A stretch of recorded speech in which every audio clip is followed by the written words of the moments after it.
দাদা আম কত করে? 100 টাকা। আর ওটা? আর ওটা 120 টাকা।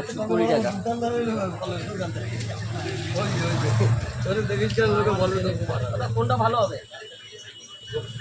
মধু মধু যেটা নেবে সেটাই মধু। তাহলে এখান থেকে 1 কিলো দিন ভালো দেখে। 1 কিলো দিলেন। হ্যাঁ আমাদের কাস্টমার মনে হচ্ছে না দাদা? এরকম কেন বলছেন? আপনার দোকানে আসছি আপনি নেবো। আর আপেল কত করে? আপেল দাম কম আছে, দাম 300, আপেল দাম 800। আচ্ছা তাহলে আপনি 1 কিলো আমের দিন শুধু ছেলের জন্য। দুটো আপেল নিয়ে যাও, খেয়ে দেখো।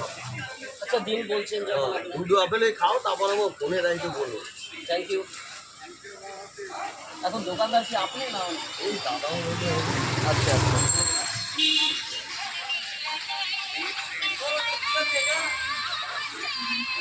বালছিরা হচ্ছে কত হলো?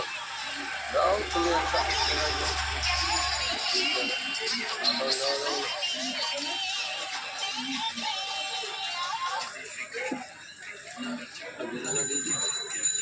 নো নো নো নো কেটে দে আর লাগে না।